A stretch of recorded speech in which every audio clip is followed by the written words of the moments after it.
There's the light. Ah, Can you hear me? yeah.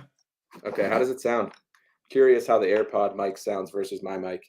Not as good as your other mic. Yeah, I figured. We woke up early, went for a nice long walk this morning. Felt good.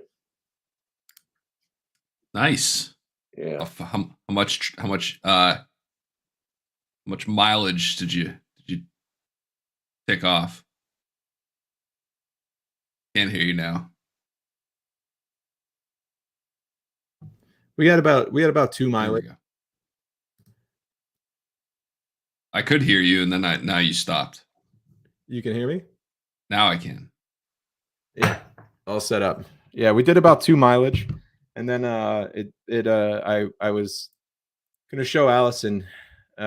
Usually I put my contacts in a separate bathroom because she leers at me, and I don't like that added pressure because I'm still getting used to it.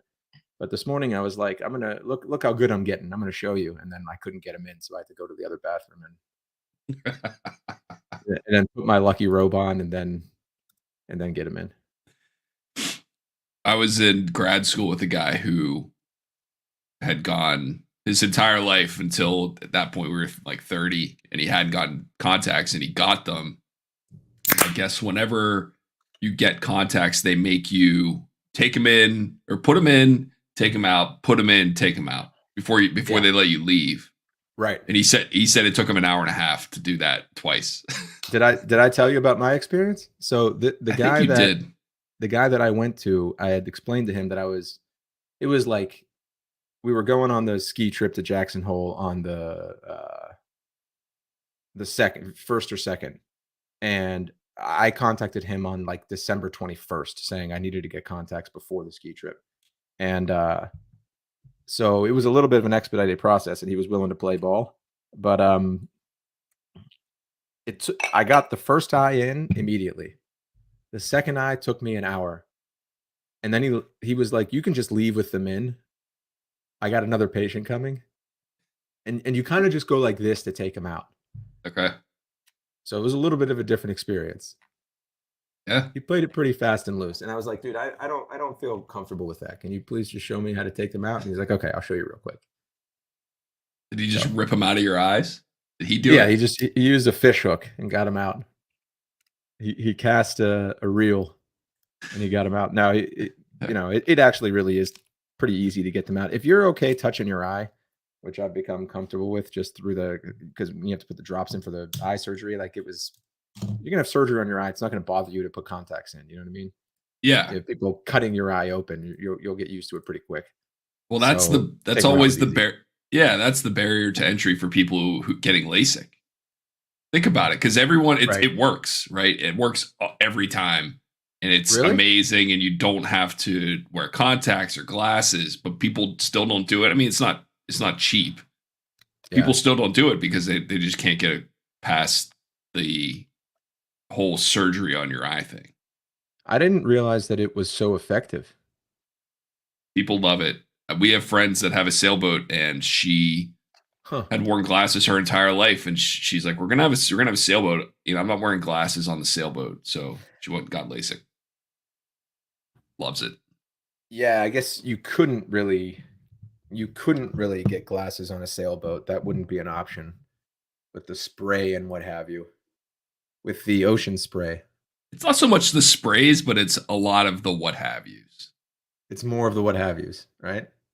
Yeah. If you were to weigh them, I've got a bone to pick this morning. Take away, my friend. How is this not an invention? Okay. There is so much unnecessary access to temperatures in the shower that are accessible through the typical shower temperature. Like, how I don't want 99% of the options I'm given with this. You know what I mean? There is like a degree. One specific, like it's between this and this, which is acceptable. Everything else is useless. Can we not set a temperature and then have this be like, I don't know, plus or minus 5 degrees and really dial it in? You know what would be even better? Digital. Fine. If you're going to give me 99 different degree points, make it digital. If not, you're right. There's probably a 5-degree spectrum with people take showers. Okay, degrees, 5 temperature degrees. But the problem is you move the rotation of the handle 1 degree and it's off. Right. Yeah, you're outside that window. Right. Especially if you have a shower. It's even worse if you have 2 knobs. God forbid. You have infinite combinations of your water temperature. You can do a little on hot, a little on cold, a little on, you're like a chemist. You're like an alchemist mixing the right, a little more in this. Like trying to crack a safe, like listening to the safe. That's what it is, man. Why is that not a thing yet? Set me a temperature and let me go from there. I want to turn it on and I want it to go to that. I don't want to figure it out every time I get in the shower. Yeah, because the 2 knobs, the tune in Tokyo is mostly in the like turn of the century, what I believe they refer to as pre-war structures. So that means we're going on 80 90 years of the same format in the shower. What war are you talking about? World War II. The Great War. Oh. Yeah. What? So pre-war doesn't include World War One? I believe it's the Great War. I don't think it's the Great War. I think it's World War II, because that's when a lot of construction happened because of the baby boom and all that. Right. So I think that's what that means. War bonds. Yeah.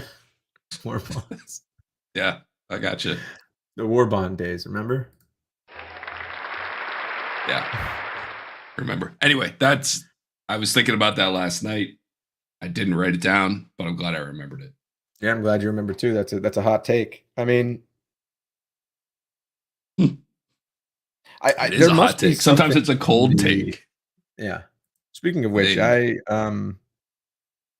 whenever I feel like I need a little jolt in life, whenever I need a little edge, I'll end my showers with 10 seconds of freezing cold water. I'm sure you've done this before.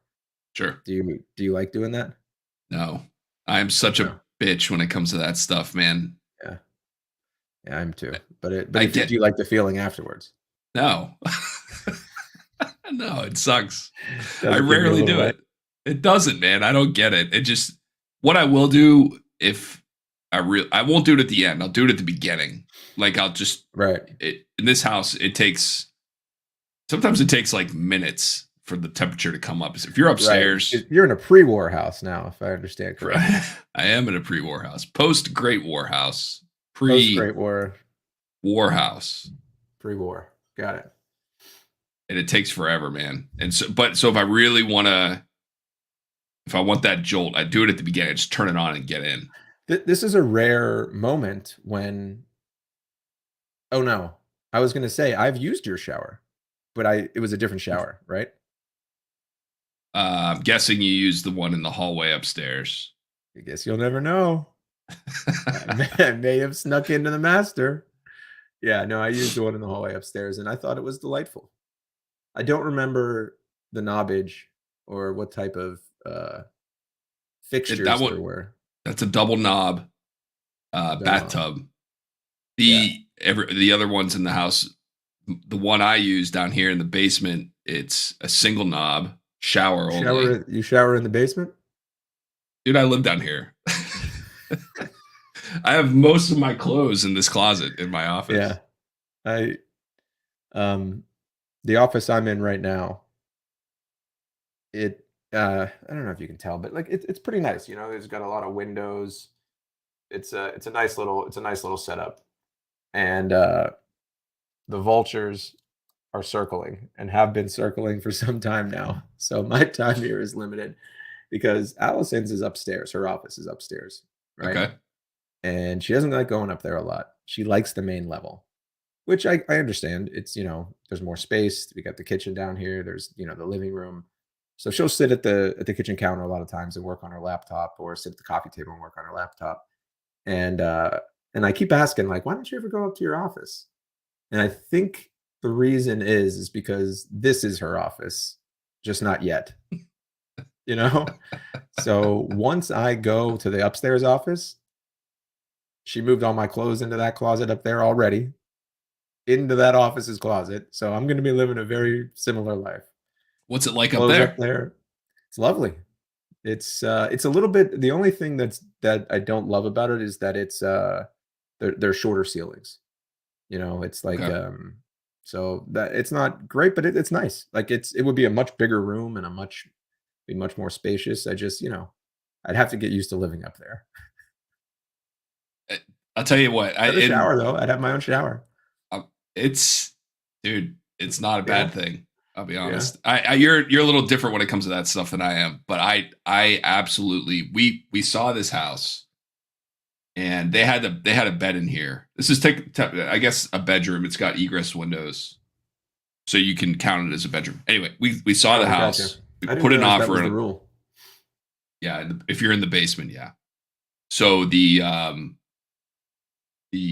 saw the house, we put an offer in, we won the offer, and then I immediately said, I want that room in the basement's mine. And she was like, want it. Okay. She's like, I figured you'd want it. I mean, we bought a house that had 2 office rooms. Yeah. Right. And it was either the only 2 that would have worked were, the other one's fine as well, but I'm like, I want the one in the basement. And she doesn't like being in the basement, so it worked out fine. Well, I think that's a most women don't thing, and I mean, I love that basement setup you have, though.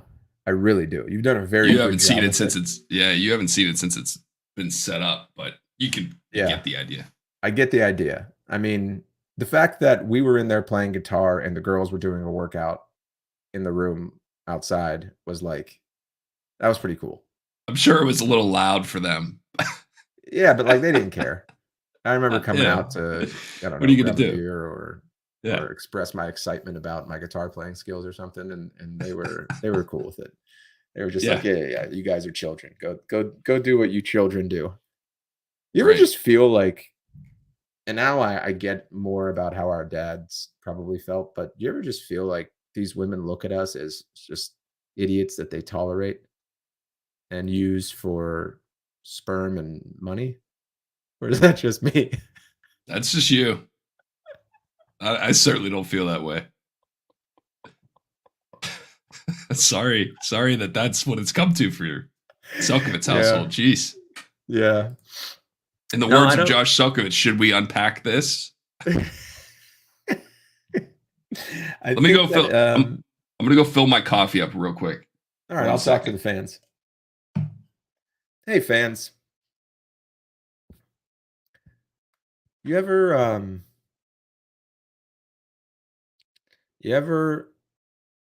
have you ever gone to the mall and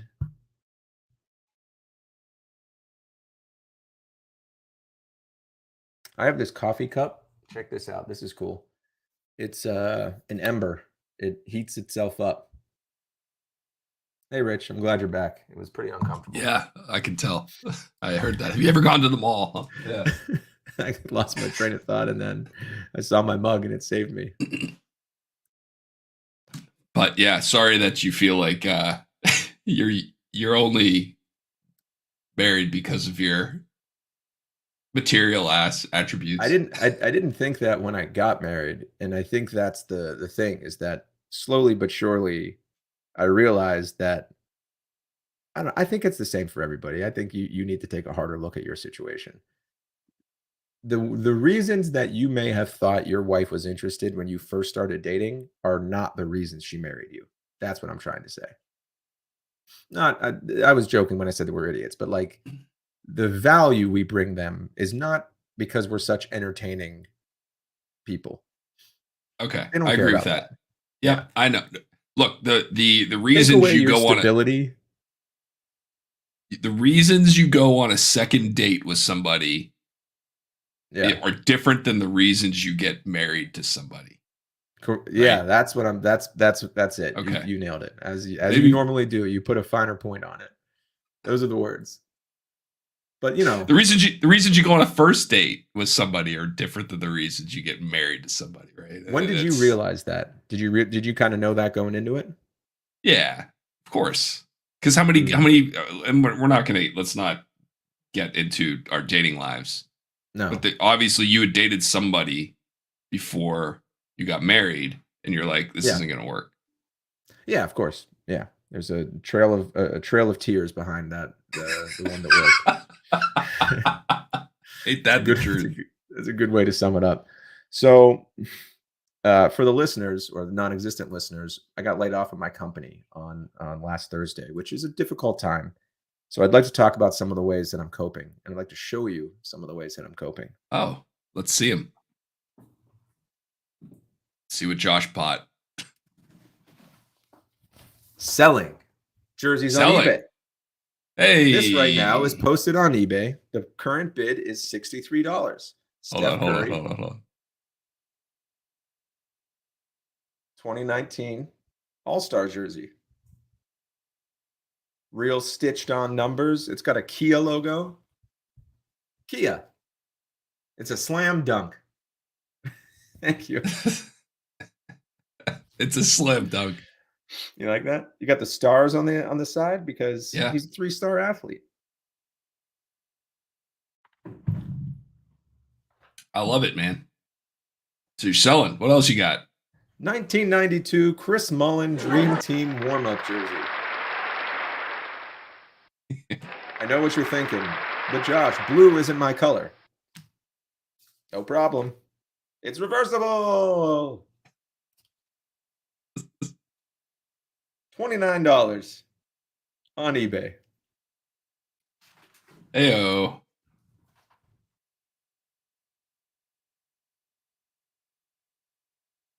That's it. That's all for now. Oh, that's it. Just those two. Well, that's all I got posted so far. I've got You got other stuff? Just jerseys. And you know what? I'm a little bit surprised at how, number one, how many I've bought over the years, which, there's really no purpose for them, but how much money of the original purchase I'm projected to get back just looking at previous sales. Jerseys. Like that Steph Curry jersey is selling for more than I bought it for, which is crazy. Jerseys are a big deal, man, amongst the Gen Z music festival crowd. People want cool jerseys, yeah. Well, they're gonna love that Chris Mullin jersey, then, aren't they? They are. Well, both of them probably. Anything that's a little bit different, people will buy. Different. So you would say Magic Johnson. Yeah. Oh, yeah. 92 reversible All-Star warm-up. This has probably been worn by me to a music festival or to one of those second dates we talked about. I got a good one. Let's see it.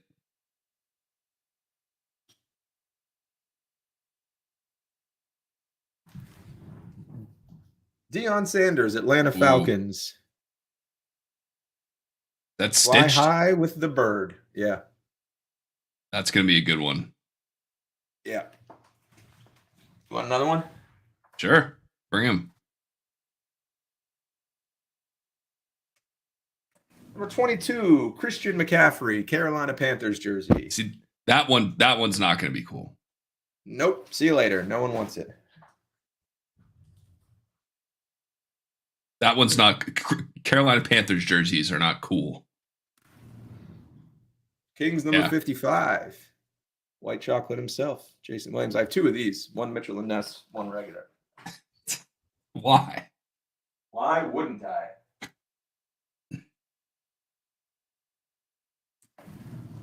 Celtics.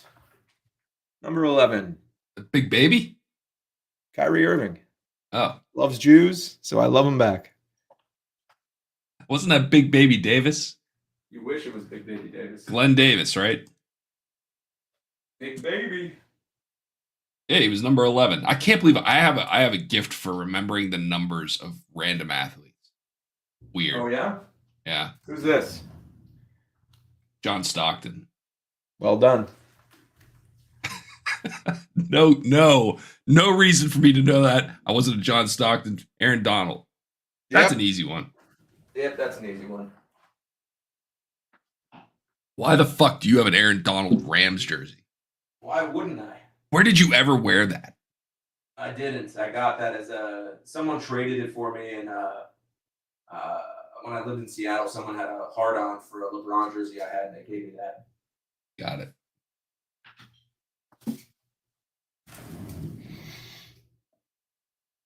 Ricky Davis. Yes, Ricky Davis. This is actually, you can tell by the numbers, this is from 2003. Oh. Yeah, Not that's selling faded. that one. Yeah. The good ones are all in the other room, or I'd show them to you. I've got an Iverson good ones. Sixers jersey. I got the Jordan, like 95, 96 white jersey. I've got the, what else is on there? LeBron, Cleveland the second time. Steph, Lake, or Warriors, which I think I already have posted on eBay. Yeah. Nice. And the Larry Bird authentic Dream Team jersey, not the warm up. Ooh. That's a good That'll one. be nice. Yeah. Yeah. The problem is how do they fit? Are they all big, like the big baggy ones, or do they actually fit half decently? The Larry Bird one is way too tight. I don't Too tight know. for you. Yeah. It's like, it's very, you want me to put it on and come back in? It's up to you. Yeah. Entertain the audience. Yeah. Josh's jersey journey. Triple J. They this is just another example of when Josh says he tries not to get involved in activities that he knows he's going to have an issue getting out of. This is a perfect example. Buying Aaron Donald Rams jerseys and Christian McCaffrey football jerseys as a 40-year-old adult.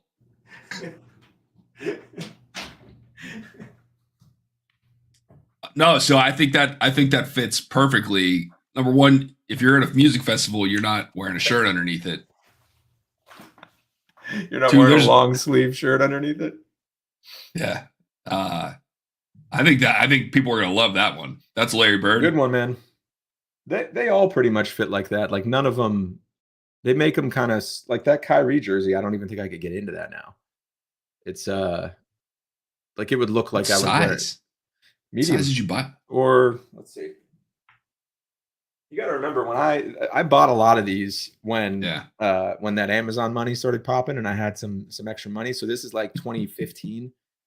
So I was like 34, 35 and a lot thinner. Yeah, it's a 44. I don't know what that means, but that's pretty. I think it's like pretty a medium. Tight. Yeah. Yeah. Well, that's good. But those this is a 40. 40. The kids are gonna love it. Yeah. Kids are gonna love it. Here's the thing. When you walk into a store and there's a Larry Bird authentic Dream Team jersey, I actually question you if you walk out of there without buying it. I want to know why. So did you buy this in 1992 or did you buy this recently? No, I bought this in 2015. Yeah, 15. They Mitchell and Ness came out with like Dream Team, and like because I couldn't buy it in 1992, I snapped it all up. I think the only thing I'm going to keep is I have one of the Jordan warm-up jerseys and a pair of shorts, like the mesh shorts that they wore for practice. Sure. Pretty cool. I mean, that's to me like the absolute pinnacle of what the champion brand was, right? Mm. They made a lot of cool stuff. University of Michigan stands out in my mind. Don't know why. No, didn't they do shorts. Chris Webber. Michigan? Was Michigan? That wasn't Champion. That was Nike. Yeah. Champion was like Missouri. Yeah. The Dream Team. Who else? All of the all of the replica NBA jerseys had the champion logo. Yes. Oh, I have above them. You want to see this one? This is a good one.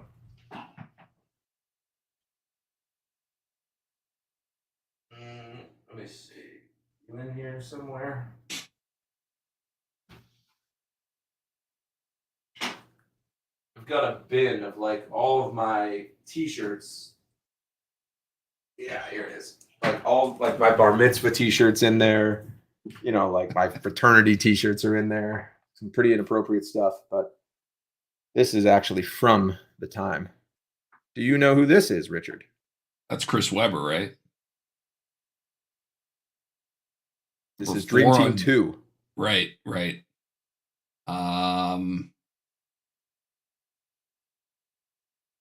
Tim Hardaway? You remember, listeners, when Rich was telling us about his gift for remembering jersey numbers? That's a different. That's Dream Team 2, and it's number 4. He's a Hall of Famer. Of course he is. Really? It's Barkley. Yeah. Okay. Not a forgettable player. He was the pretty best good, man. I got that in the third try. Player on the first and second Dream Team. Yeah. Okay. Some people would say that's memorable. You know.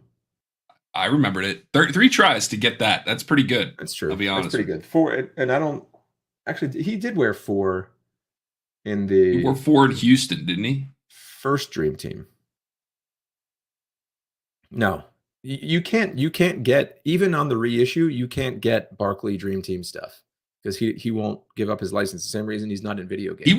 He wore number 4 in Houston. I can't believe I fucking called that. Again, I'm telling you, man. I don't know why he did. 4. I feel like I'm pretty good with numbers too, but that's all right. That one I don't think I would. Yeah, give me a quiz. What was Hakeem in Houston? 34. Yeah. I think it'd be easier to know to see I think it'd be more interesting to see the jersey and name the player. Let me see. I don't know. These are all slam dunks. Yeah. By the way, the ones I showed you are all in the I don't know how much I can get for them or if I should even sell them pile. Like Kobe, MJ, all the Giannis, all the stars are in the other room, and of course Larry Bird. Yeah. Now, let me think of a good jersey number for you. What number does Steph Curry wear? It's a tough one. 30. Yeah, but that's a tough one. For some reason, it's not very memorable because of the way their jersey fonts are. You know what I mean? Yeah. It's really small in that one with the logo. Yeah. Yeah. You know. What number was Tony Kukoc? 7. Okay. Will Purdue. I don't fucking know. Will Purdue. Really? A starter on the best basketball team of all time? Interesting. That memory is real situational. He lost his spot halfway through the season to Bill the Thrill Wennington. His shoe size was 21. His shoe size is 21. Will Purdue? Yeah. You know again, when we're growing up and we're watching this. Hold on. So we're watching these guys play basketball. Oh man, it's 7 feet. That's awesome. Can you imagine having to travel and be in hotels? Like as an adult, you think about these things differently. Like, man, that'd be a real bitch. Like going into these hotels in CDC and trying to like use the shower as a 7-foot man in a hotel room. I didn't think about that. Right. You just or a bed. Like all these beds are not big enough for you. They're not long enough. I don't know. The places they're staying, I think they're fine. They probably made some accommodations, but actually, that's not every time. Did I ever tell you that I worked at Amazon with a former lottery pick named Rich King? No. He's 7 foot. Maybe you did. Anyway. He sat, 2 rows over from me. It was cool. He's a cool guy. In fact, Max is like really tight with him still because, he still lives in Seattle. and they've stayed close. But watching him navigate the office was really something else. Really? Yeah, I mean, he's ducking at exit signs, like the exit signs that are in the hallway. Like the fire, marshal says you have to put the exit signs there. He has to duck for those, which is nuts. And just watching him like go to a happy hour or try to be a part of the team, it's really not so easy. It's you better make it as a basketball player if you're that tall. Yeah, because the rest of the world is not going to be as accommodating as you would imagine. Well, I don't know. I mean, it's still pretty cool that he played in the NBA, and I'm gonna guess he's actually a really, really nice, really smart guy too. Oh, I'm not saying that. I'm saying he goes into a conversation. It's like, how tall are you? Do you play basketball? Right. That's the first question. And luckily, he gets to say, yes, I did. Right. We were having after a while, because he spends most of his time sitting, right? Because like he doesn't want to stand out like a sore thumb. You kind of forget that, he played in the NBA. So we were having, there was a good group of guys. We were having a debate about who the best center of all time was. And he was like, it's Akeem. And we were like, I don't know. What about Shaq? He's like, no, I played against both of them. It's Akeem. And we were like, yeah, okay. Cool. Thanks, Rich King. Yes, thanks for ruining it, asshole. What do you want to talk about now? Yeah, we'll just settle on Akeem and move on. I haven't played against either of them, so I guess we'll have to take Rich's word for it. I only played against Shaq, and he was pretty tough. But if he says I haven't played against both of them. What number was Luke Longley? 13? Yeah, that's pretty. Is that right? Yes, it is. I'm telling you, it is. It's a weird. BJ Armstrong. Weird thing. 5. Ooh, I think that's incorrect. Is it 5 or 10? He was 10 before. Yeah. Okay. What number was BJ Armstrong on the Charlotte Hornets? I have no idea. That one was also 10. Now we're getting into just, Okay, Del Curry. I don't know. Seth Curry. We're getting it. Like basketball is probably the worst one. If you do football, I probably can get all right. A lot of keep them. Qualifying this. I'll keep asking you. By the way, Del and Seth and Steph all wear 30. Yeah. That was a trick question. Got it. Okay. So football, huh? Oh, dude. You know what we used to do at my first job out of college is at FedEx. We would have these like all hands meetings where there were, so many people in there, and we would just fuck around because we were young. We would list numbers on a notepad 1 through 99 and try to remember a Steeler that wore each jersey number. Right? Which is kind of like a version of this game. Let's do that. All right, number 1. Gary Anderson. That's the only right answer. The only one. 2. The current Steeler wearing 2. Puffy and Mace Rudolph. Oh. Okay. 3. Skippy Reed. 4 was Josh Miller. Was it? That's easy. Yeah, the punter. 5. This is a tough one.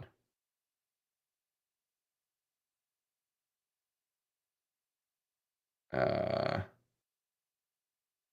5. Feel like I want to say hang on. Dion Figures. No, he wore 21. In the preseason at Colorado. Maybe in Colorado he wore number 5. If you know Dion Figures' college football number, I'm going to be impressed. He wore number 2. Okay. I believe he wore 21 for the Steelers. He did. Yeah. It was easy. His name was Dion 21. Yeah, it makes sense. I can't believe we're stumped on 5. 5. See, it's weird because it's either a quarterback or a kicker. Right. Until recently. Right. Quarterback. Was Norm Johnson? Oh, Norm Johnson. I think maybe. He's definitely To the single internet. digits.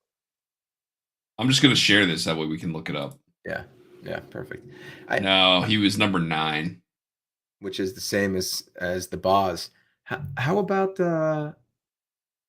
I think Kent Graham was number 11. I think you're right. Bubby Brister was 6. So 7, Ben. 8.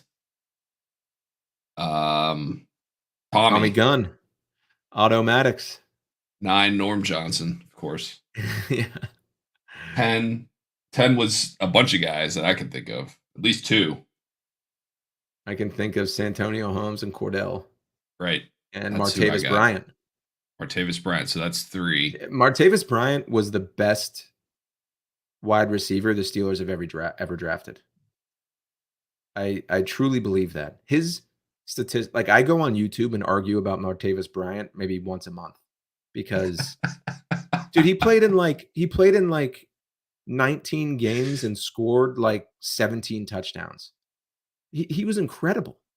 Every time he played, he did something huge. And if you watch his highlights, he's like an alien. He was incredible. I still never I guess I wasn't following the team that closely at the time, but I have no idea why that didn't work out. I know it was drugs or something, but man, at that talent level, how could you not reel a guy in? Well, think about maybe they did. They tried that. Yeah.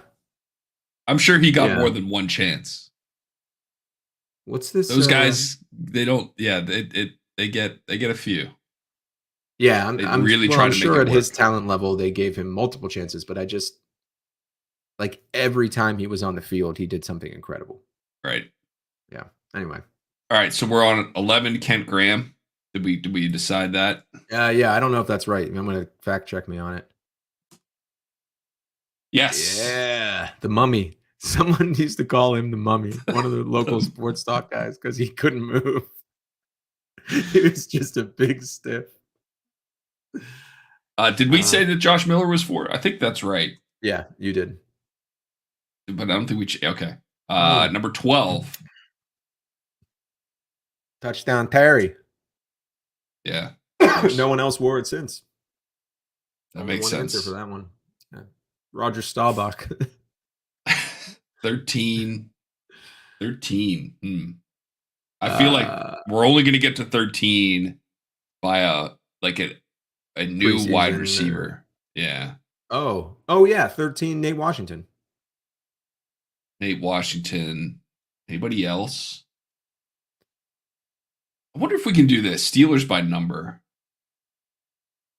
I'm sure it exists, but there's no way we won't be able to look ahead. I wonder if we can scroll down. Nah, all right, let's play it cool. So Nate Washington, you said? Let's play cool. I said Nate Washington, yeah. Now on the Cowboys. Troy Edwards? No. Troy Edwards? Wait a second. Oh, Nate Washington must be wearing 13 now.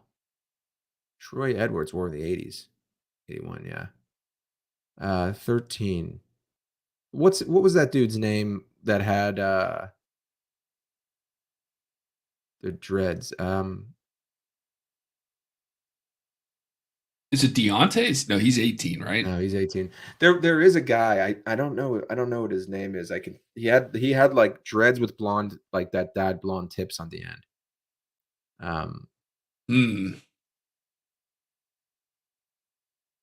What number was Martavis Bryant? 10. And what number was Chase Claypool? 11. Yeah. 11.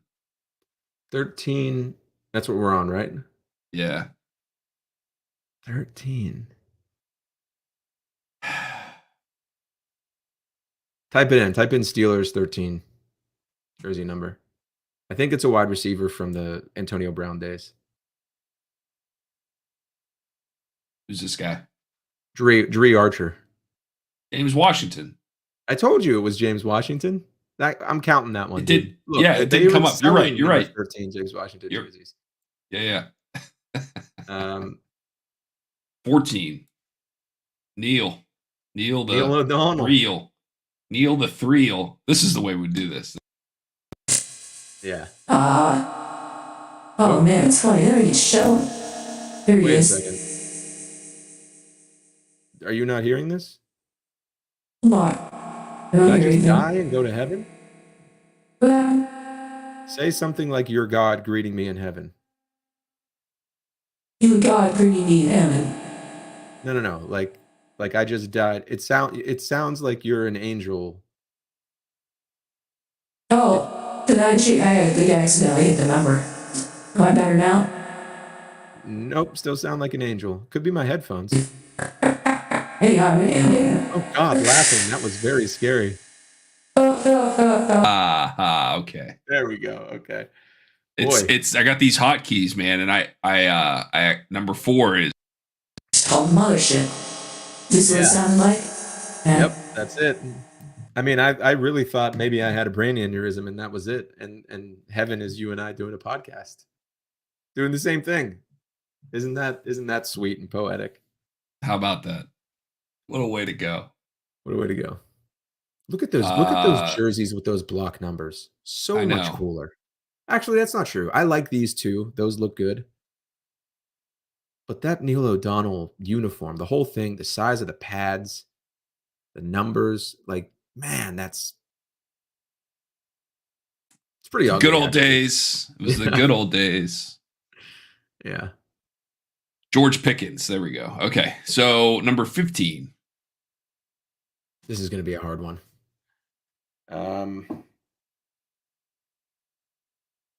I'm thinking backup quarterback. That's got to be the only one.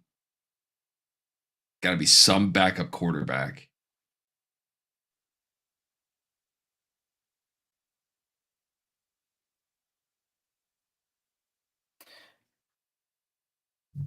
I don't know. It's weird that there would be a black hole in one number. Like we still didn't get 5. Oh, wait. Never mind. Let's find out who 5 was first. I thought we did 5. Now we figured out. Josh Dobbs. Dude, Josh Dobbs. We should have got that one. Yeah. We should have got that one. Oh, and Bruce Gradkowski, apparently. He's the only quarterback I've ever seen that's as hairy as I am. He's like a hairy guy's hero. You know? Thank you. Oh, yeah. It's funny how we notice those things. Representation matters. Okay. 15 would be, I don't know. I'm going to say someone like Ray McLeod. Did he wear 15? Maybe. Cody White. Everybody's favorite player. That's amazing to me that number just Hines Ward is a Hines Ward number 15. I guess so. Maybe that was his preseason number. Who's throwing the ball? Who's that throwing? Where? Go back one image. Well, it was a suggested image under the one that you were on previously. Yeah, right there in the middle. Yeah. That's him. That's him. Okay, yeah. Must have been, 98 preseason, his rookie year. Oh, shit. That's funny. So who's this guy? Trey Griffey. August 2018. That's a surefire. And no numbers on the helmet. Do you know that? Do you know they don't put the numbers on the front of the helmet in the preseason? I didn't know that, no. So only starters. Yeah, only once you make the team do you get the numbers. All the preseason ones. I remember the thing with Ben's helmet with the 7. At first, they had it in the middle of the stripe. Then they had an 07. Then they did just the 7 on the right of the stripe. They did 07? I think they may have. Or maybe it was just a blank and then a 7 on the other side of the stripe, on the other side of the gold stripe. I don't think they ever. Just do Ben Roethlisberger's 7 helmet number. It's like not. But I do remember there was some bouncing around of it. Yes, it was in the middle. Why is my enter button not working all of a sudden? So there it is in the middle, which is I think where it landed. I thought it was. Yeah, I don't remember it ever. These are new helmets, so that was probably the end. But maybe it would have been on the. Yeah, there's his rookie helmet right in the middle there. The gold Riddell. Yeah. Man, that was the best helmet the NFL ever produced. Yeah, maybe I'm making this up. That was the one why. That's the one why people. Yeah. Yeah, can't play football anymore. Is always in the middle. I think in the middle it looks kind of cool. Like you don't. Yeah. Those are the man. I love uniform. Maybe that's part of the reason why I used to go to a blog called UniWatch, and every day he would post something about uniforms. It's so interesting. Like the design or what, like the meaning behind it. I've got a pile of jerseys to my right. I love them.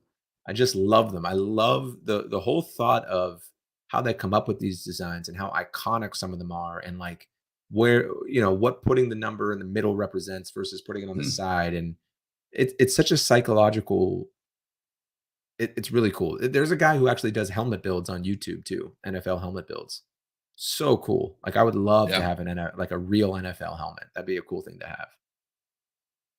Yeah, the aesthetic you get from a uniform is and now it's kind of being, especially in the NBA, there's so many different types of uniforms, and baseball is getting that way as well. It's like, man, you got like 6 or 7 different versions of your uniforms. Kind of dilutes the product, I think. But I think so too, and they're doing it to sell more jerseys, which makes sense. Of course, but like I'm not saying you have to have home and away only, but I love that the Steelers stuck with that for so long, that they only had the home and away, and now they have the one alternate. They have the color rush. Every team's got at least one of those, but these were the ones that they used to. I love those. I loved those. I think they look cool. Uniform. Yeah. The problem was that was when the NFL was like, you can only wear the same helmet all season, so it didn't fit. This is back before I hated when they were still letting guys get in. They looked weird. They looked like a uniform I would have created on Madden. Yeah. That's exactly what they look like. Like a combination of. You know what I would love to see them do is bring back the gray face masks. I thought they were going to do it for the Immaculate Reception game. Yeah, look up Franco Harris, Immaculate Reception, or any of the old Steelers, or just do Steelers gray face mask. Just do Franco Harris. He never wore anything but that. Oh yeah. How great are those? I guess he did, Josh. Oh, all right, fair enough. How great are those? Yeah. Look at the one below it. This one, yeah. Yeah, dude, he looks like a battering ram. So the Browns, that looks like a construction site helmet. It does. Like what kind of head? It's always funny to see these guys wearing helmets without the masks on them. They look even crazier. Yeah. When they get hurt, they have to take the face mask off. Yeah. Oh yeah, it looks ridiculous. It looks like a bike. Look at Jack Lambert below that. I think that's him. They changed. The Browns had Jack gray face masks, and then they went to white face masks, and they went back to gray, and that was like a big deal a few years ago. I think that the Steelers would look great with these gray face masks again. I mean, black is great too. Black is cool. Black. Look at the picture just of the little mini helmet there. It's a good view. Right. In the middle. I know with the gray. I mean, that's a great. This one. Right below it. Yeah, right next to that one. Yeah, like that's a good looking helmet. It is. It is. I had a Steelers lamp growing up as a kid. You probably saw it. It was in my room until I was like 19. But it was just a helmet and then a lamp. Really exactly what it sounds like. And it had a big gray face mask on it. It's pretty cool. There you go. And there's the source of his nostalgia. Yeah. The lamp. We got an interview? Got one of them interviews today. I've got I got 3 interviews today. You know what you're gonna do? You're gonna tell them I'm not leaving here without a job. And you just sit there and wait till they offer you one. I'm not leaving this without a job. I'm not leaving this without conversation. I'm not leaving without an offer. By the way, thank you for making the connection. I'm talking to the guy from Snowflake on Thursday. Cool. I'm looking forward to that. I've got a spreadsheet that has 50 different companies on it, which is a lot, but was Snowflake actually on your radar? Yeah, it was. Okay. Good. Yeah, it's a very natural migration path from AWS to Snowflake. A lot of people do that. Nice. Yeah. You guys will get along. He's the Australian version of you. Oh, really? Yeah. I didn't realize there was an Australian me. That's exciting to find out. You'll be tight. Be like talking into a mirror. Echo chamber. Whatever happened. Yeah, nothing. Wait. Oh no, go ahead. No, you do it. There you go. Say it. Go ahead. Yeah. Well, that'll be good, man. Good. How you feeling? Still too early to call it. I don't know. I've really hit the ground running, right? Like I had 2 or 3 interviews on Friday. I had 4 yesterday, another 3 today. And I had a really good first call yesterday with an opportunity that seems to be, I'm almost nervous that I found it this early in the process, because typically it takes a while, but they're looking for someone who's done exactly what I've just done. So it seems like it'd be a good fit. But we're looking at like 7 interviews per job here, with all of them ending with like a presentation. So it's going to take some time, but I'm very encouraged by the not only the number of people such as yourself who have reached out and offered some support or introductions, but the progress I've made with like starting conversations. So if I can keep this momentum going, I think I'll be all right. Oh, dude, you're going to be fine. It's just going to take a while, but like you said, it's just do it. I mean, that's the number one goal here, is to get a job. What you said to me was the most. That first day, I had a lot of voices in my ear and a lot of things that I was feeling. And what you said to me has stuck with me the most. You said, here's your objective. You don't have a job and you need a job. There you go. Yeah. That was good. Because some people were like, oh man, from my own company, were like, I wish I got that severance. If I got that severance, that'd be so great. And like, there's a way you can do it. And so I was thinking like, okay, maybe this isn't such a bad thing. And you were like, nah. Let's make it simple. It's not a good thing. I mean, it's not a good thing. Let's put it that way. You didn't win the lottery. You got paid because they're not. You got paid once because they're not going to keep paying you every 2 weeks. Not to pay me, right? Right. Which is like, I think the hardest thing to come to terms with is that someone thought so low of me that they'd pay me to go away.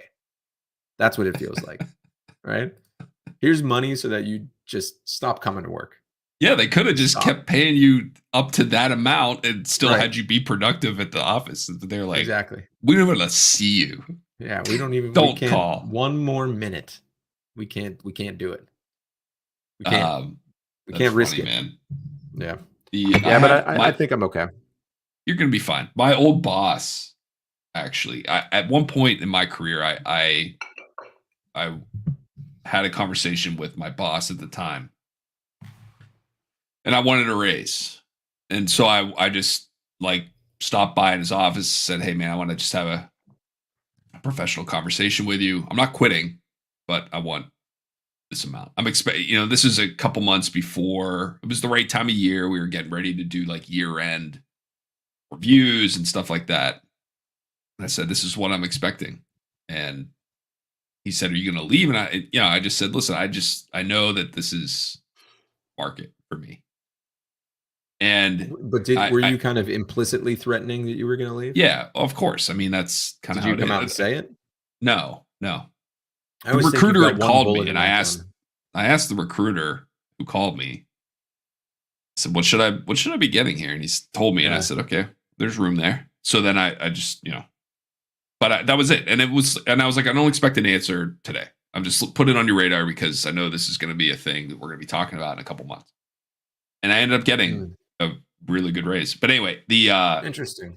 He called me. That guy. No, the story is that guy called me. He had gotten laid off, and he called me. He's like, "I just got this offer from another bank, and do you think I should take it? Do you think I should ask for more?" He's like, "You really, the way you presented it was actually really professional." I was like, I appreciate that. But I told him the same thing I told you. I was like, dude, what are you negotiating against? Do you have another offer? Because if you don't, you should take what they're going to give you. Not the time for negotiating. What do you want, another $5,000? Are you going to walk away from You know, Well, that's the problem is that you got one bullet in that gun. If you miss, you're dead. right? If you need to fire it again, you're dead, right? You can't go Yeah. back to a company and say, "Yeah, I know I told you I was going to leave if you didn't give me a raise," and then they don't give you a raise, but you got to leave then. You You better, got to leave. or You'll else never get anything else. yeah, you're done. That they know they got you at that point. It's funny to me though, like the people I've coached or managed in the past, especially salespeople who are very money hungry, how often they think that's the right play. Like how many times I've had to coach people that have been working for 7 or 8 years in the professional world out of that and say like, "Yeah, you could do that. You're right." And you would put them in that situation. But what if they say no? What if they say yes? What are you really prepared for in terms of outcomes? And they're like, "Oh yeah, I didn't think of that." And just Hmm. I think it's a when people get angry, it's a knee jerk reaction. They think, but you did it in a really thought out way. You were clinical about it and strategic. It's amazing to me that if you don't know your own value, nobody will pay you your value.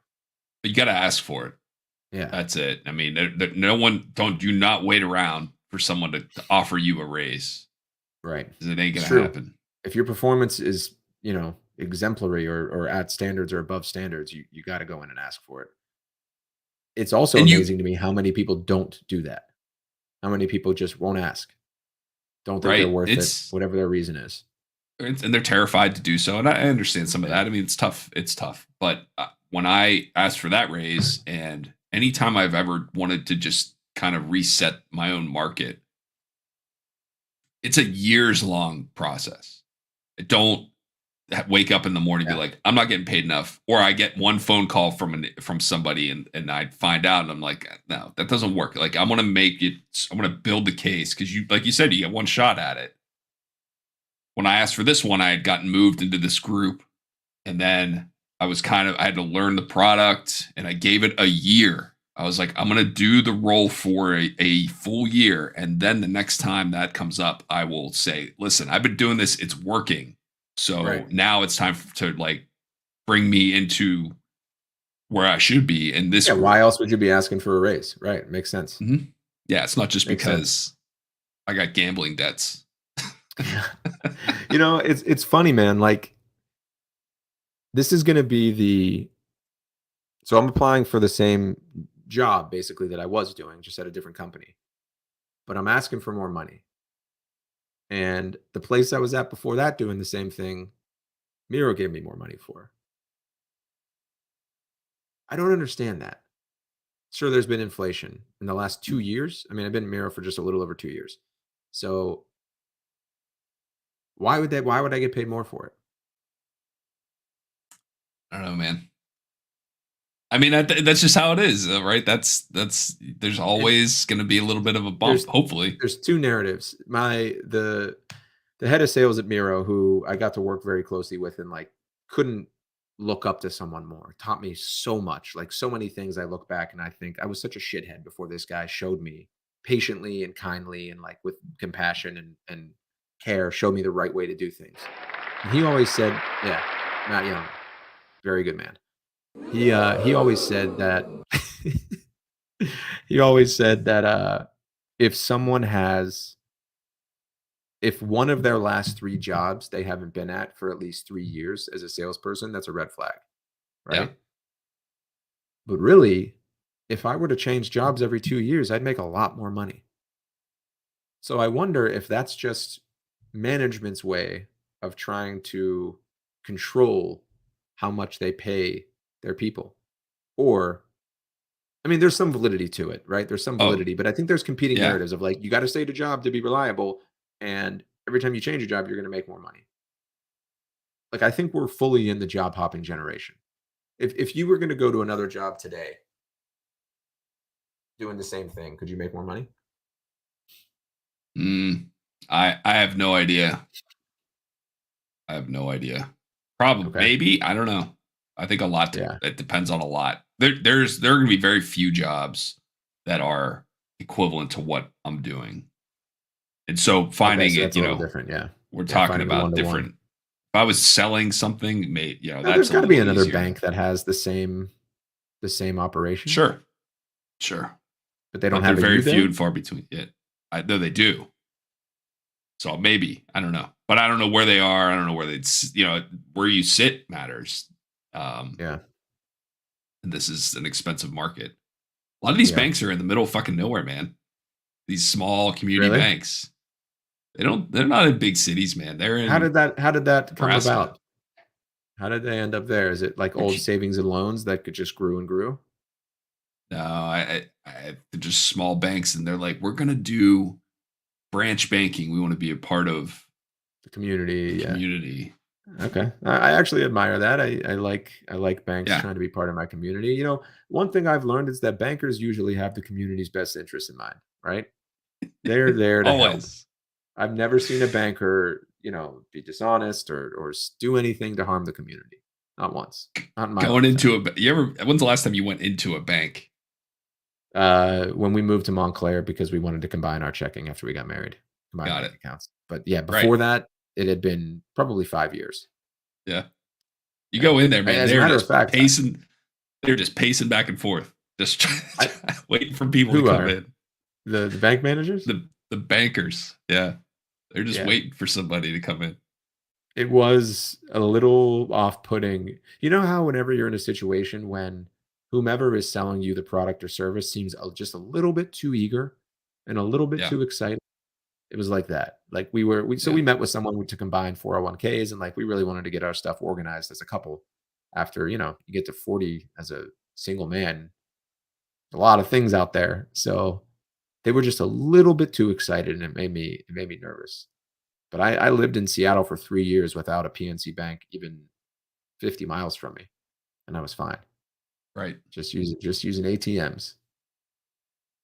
There's automated teller machines. Okay, what did we used to refer to an ATM as before we called it Mac ATM? machine? Money Access Center. Oh, good job. Best logo of all time. All time, not best, but all time, Mount Rushmore of logos. Pull it up. Yeah, let's look at that. Oh, Money Access Center sounds like something from an 80s movie that they thought computers would say. Oh, yeah.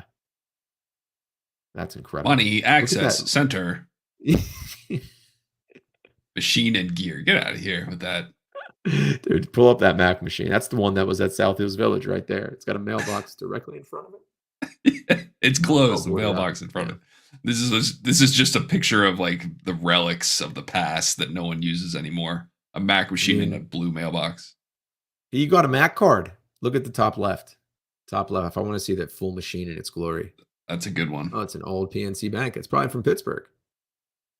That was Mac was only in the Northeast. They were like Pennsylvania, maybe New York. ATM was everywhere else. But the Mac machines were better, I think listen, that's what we grew up with. Look at that Mac card with that weird plus logo that every credit card had on it. Yeah. What was that?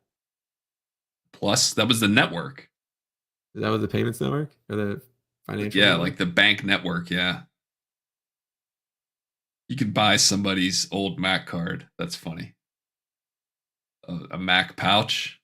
And Mac really did a good job with their button. They really did a good job with their that button's marketing. Pretty cool. I wouldn't be.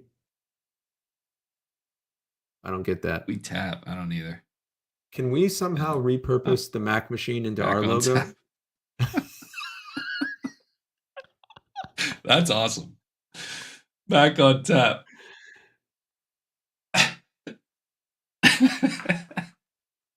There's a lot of these. Wait a second. Why? It's not a real thing. It can't be a real thing. It is a real thing. What do you think why are there so many of them? Or you think it was a brand campaign? Yeah, come on. You think you think that thing's spitting out hot mac and cheese? I would not put it past anyone in this country to make a Mac on tap. Yeah. It'd be hard to do though. We just cut out gluten and dairy. Gluten and dairy. Yeah. Who's allergic? Are you allergic? No, I'm doing it out of solidarity. Doctor recommended it. And I'm not real pleased about it, but I'm trying gluten and dairy. I did gluten and sugar for the wedding, and it's incredible what it does for you, but it's kind of miserable, you know. It is, dude. I'm so addicted to sugar that if I stop eating it, I like go through withdrawals. Yeah. I'm at the acceptance phase. I'm trying to reduce it, right? I switched from ice cream to popsicles.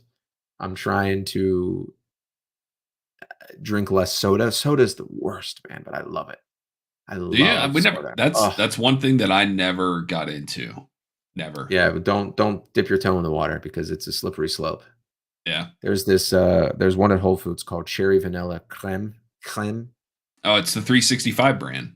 Yeah. I know what you're talking about. I have had that. That's as good as it gets. And that's full sugar. That's no there's ain't no aspartame in that. No, ain't no high fructose corn sugar. A guy I was golfing with one time, someone drank a soda and he said, "Ah, you're gonna drink that with all that high fructose corn sugar." Fructose. That's my favorite type of corn sugar. High fructose. Do you have Boilers out there? No. It's the best. So no sugar, no dairy. No gluten, no dairy. Sugar's in play. Yeah, no gluten. You gotta have sugar. Gotta have one of those three, man. What do you just eat? Meat and vegetables? Yeah. Eggs. Dairy. Corn No things. dairy is brutal. We have a friend has a dairy allergy, and it's really tough. It's tough to go out to eat. It is. There's cheese and everything. I think we'll probably be a little bit more lenient. You know, we have pizza night every Friday. So I think we'll still participate in pizza night as our treat for the week. Okay. All right. Then, so this isn't okay. Still, man, that's every other meal. Like we don't really go out to eat much anymore because we're trying to save money for the IVF stuff. And like 3 meals a day at home without gluten and dairy, it's pretty daunting. One out of 21 meals a week has gluten and dairy. Don't give me that. Oh, okay. Well, you're not really doing it then. I give you a month before you jump up to at least 2 a week. Yeah, you're probably. I think that's actually pretty generous. You don't have, if it's not something that is with you. I mean, eventually you're gonna be like, I'm not fucking doing this anymore. I'm gonna eat some pasta. That was her concern. Well, the gluten-free pasta is not terrible. It's not, luckily, but it's not as good. Yeah, no, we have it. If you dump enough sauce on it, well, I would usually. So the last time I did no gluten and reduced my sugar, all I ate was dairy.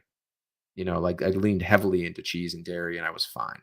Because you can put cheese on fucking any of that gluten-free shit, and it will be good. But doing both of those at the same time it's the wrong combination to kick together. But them's the breaks. Them's the breaks. So I mean, think about it. If you just lost your job, what better way to cope than removing most of what life has to offer? Now, I'm actually. I will tell you that the thing I'm looking forward to, in all seriousness, is my joints not hurting, not feeling like stomach issues. I think I do pretty well, at least compared to Allison with dairy, but I don't think anyone does great with it. It's a difficult thing to digest, so there'll be some. You say so. Yeah, my constitution is iron fucking clad. Is it really? Yeah, it is. Good for you, man. I have trained. It's been years. I've trained for 30 years of eating the worst. Speaking of which, I take magnesium every day because I'm 41. That makes you sleepy, doesn't it? Nah. There's two kinds. There's glycinate and citrate, and apparently the glycinate. It helps keep me. It helps keep me a regular boy. Talking about joints. I don't drink coffee either. Yeah. Drinking joints. I've been working on my hips the last few weeks. About maybe a month at this point. Dude, tell me what you're doing. Okay, so I have a problem. We talked about the Peloton, and it crushes your hips. I cannot. There's that, but it's just when I get on it, I'm like, I'm bored. It's 30-minute class. That's not that long of a time, but like, I'm 8 minutes into it. I'm like, I don't want to fucking do this anymore. What is your average output score for a 30-minute class? Yeah, because I think Allison's sister told me hers, and I was like, I don't think I could accomplish that if I trained every day for the rest of my life and I was 25 years old. So I'm very curious to see if I just have little stickly girl legs, or well, I guess not girl legs if she's doing better than me. But Well, like, the thing is, you're doing what the class is telling you to do. So it's not right. like you're there just going as hard as you can. I did do I did an FTP test because I was doing the power zone. Um, let me see if I can actually get into this thing. It's been a long time since I logged in. Oh, I can. Okay, good.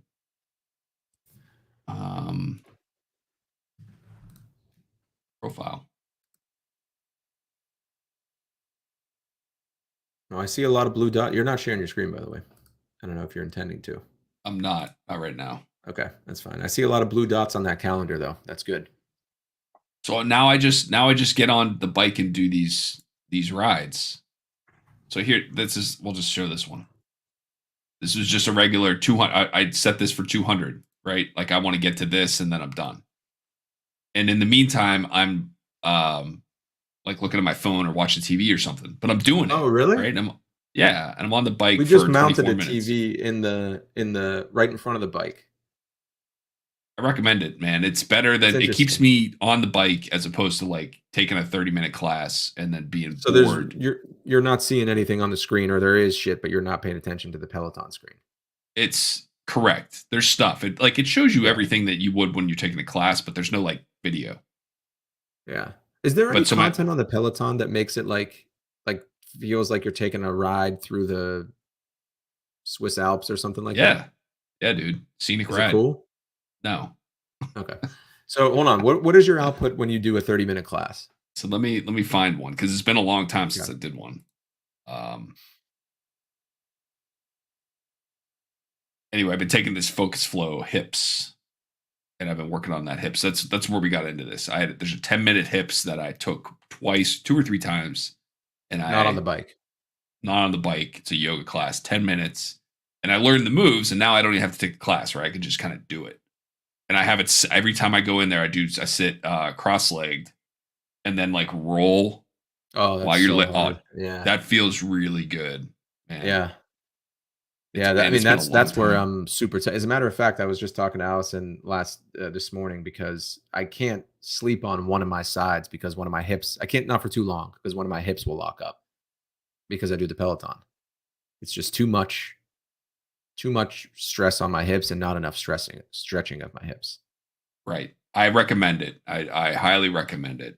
Have it set up in your office and just kind of sit down every once in a while. All right, Power Zone ride. So 139. That seems. This was a long time ago. So no, your total output's 250. 250. That's about where I'm at. Yeah. That's, I think my best ever was like 275, but I'm usually around 250. But I've gotten it for 30 minutes. Allison's sister said she was at 500. Show me the show. Prove it. That's what I want to. I used her bike when we were staying at her place in Manhattan Beach, and there are people who do it. Like if you look at the top of the classes you finish in, there are definitely people up there. Oh yeah, but they're not doing the classes though. Imagine. Well, they're in not the same class as you. They're just but they're not. They're not following. They're not following the instruction. There's people who just want to be number one. Yeah, and that's bullshit. I hate that. It bothers me. I want to finish top. I want to be the top dog. I'm trying to see where I took this FTP test last year. I wonder if I already passed it. It was only 20 minutes. What's an FTP test? It's so when you do the power zone, that bar across the bottom. Protocol? There it is. The power zone rides that they tell you to stay in a certain zone. I think I've only done one of those. I really like those. This was mine. So you take a 20-minute test and it resets those numbers on the bar, so then it gives you your zones based on your. It's a really high output score, dude. I was feeling really tired after this. Yeah. I was in zone 5 heart rate. Yeah. For 3/4 of the class. Really? Like my max heart rate. Yeah, for 3/4 Dude, of the class. I think the most I've ever done is There it like is. 40% in zone 4. That's crazy. So you weren't even in zone 3. That's not 171 beats per minute. Jesus. Greater than 171. It got That's up to what I over mean. 200. That's a lot. I think our zones are different, but no, maybe not. They're Did you based adjust on, them? they're based on age. 198 was my highest. I've been over Okay, so 200. we're probably in the same. My heart, I can get my heart going really Over fast. 200. Isn't that like heart attack zone? Not for me, I guess. I think that's I really think that for me, my heart just can handle more stress than other people. Because I'm constantly over my max. It tells you your max is, what is it, 220 minus your age? Like, yeah, exactly. I looked it up because mine was getting up there too. So I will, without even looking at the thing, I can feel the second I enter into zone 4. My muscles start fatiguing. Yeah, when I go from 3 to 4, which is like 100, when you get over 155 beats per minute, right? Around there. Yeah, 153. I can feel it. Like my muscles fatigue. You can feel it too. You might just not recognize that that's the feeling, but having the real-time feedback and seeing it, I can now identify like, oh, my heart's now not getting enough blood into my muscles and I'm starting to struggle, right? Yeah. Do you not get that feeling until you're like that? I've never seen anything like this before. From the time I can remember, I've been able to push myself past a point of exhaustion when physically exerting myself in sports, in running. Yeah, I have been able to as well, but not that high. Yeah, it's for me. It's that's why I would win races, because I can just like zone out and just run until I get to the finish. That's incredible, and that's what man. I did here. It was just like, yeah, you're super tired, but like, just, I just would not let myself stop, I guess. That's really that's a long time though. I usually am not in zone 5. But the point of this ride is to go as hard as you can for 20 minutes. What's it called again? FTP test ride. Yeah. You do that. I'm going to try that. I'm going to try that today. There's a 10 minutes warm up. Because the idea is, once you start this thing, you should be going all out. Like you should already be warmed up when you start this class. I had it. So you just sprint for 20 minutes? Yeah. All out. And you start. So the way I would get tired after 5 minutes. So he was like, Dennis, who I love. I think Dennis is really good. All right, I'll have to check him out too. He's like, keep your cadence right around the same thing for most of the class, and then increase resistance a little bit if you can, or just try to keep it there. And like, so everything was, I'm almost 50, 49 for the entire class, going right around 84 for 20 minutes. Okay. And then upping it a little bit. You don't want to you don't want to make it really tough here. Right. Like, you want to kind of build if you can, or just maintain. Right. That's pretty cool. And then and then it'll reset your power zones. That's the idea. Oh, okay. I like that. And then it keeps you at, like, based on how fit you are, your power zones actually mean more. I would be curious to see what you can do in, like, if you do a 30-minute hip hop class or a 30-minute rock class. I'd be curious to see what your output could be. So, like, I started off doing it at whatever they're recommending, right? The middle of the cadence, the middle of the output, or, resistance. Yeah. Then I said, I'm going to go to max cadence and max resistance. Now I'm doing like 3 to 4 above the max at whatever the range is. I'd be curious to see what score you can come up with there. 'Cause you're a pretty strong guy, and you have a super heart. Super heart. I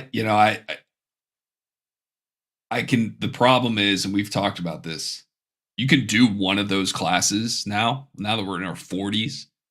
You do one of those, and then I'm not working out for like 4 days. Yeah, I'm so that's tired. True. Well, certainly, like, I think what gets me is that I was doing Peloton 3 days a week, but like that third one, my scores were so low. My legs were just dead.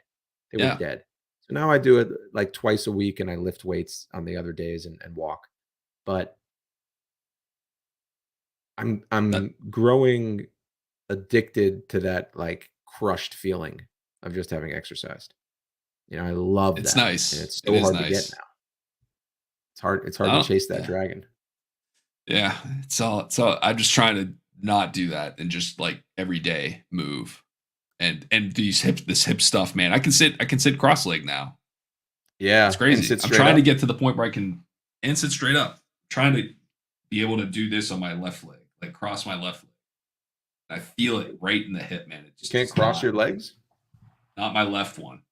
My hip you injure yourself? Sore. I don't know. This one, what I do is it doesn't bother me. I take my leg and I put it under the desk, and then I just kind of straighten up to let it stretch. When I'm on meetings and stuff. Yeah. I love that. I push down. But yeah, one of them is more tight than the other. Do you do the stretch where you kind of put the leg behind you? Like hurdler stretch, like that. Yeah, hurdler stretch. And then there's another one I do. I got really good about even just doing that, lifting my leg up, like I almost got a cramp. It's bad.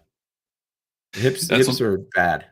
Dude, that's cut one of those Peloton bike classes out and do a 10-minute hips class. Anyway, I love that. Like I'm starting to like really enjoy the additional mobility and like chasing that.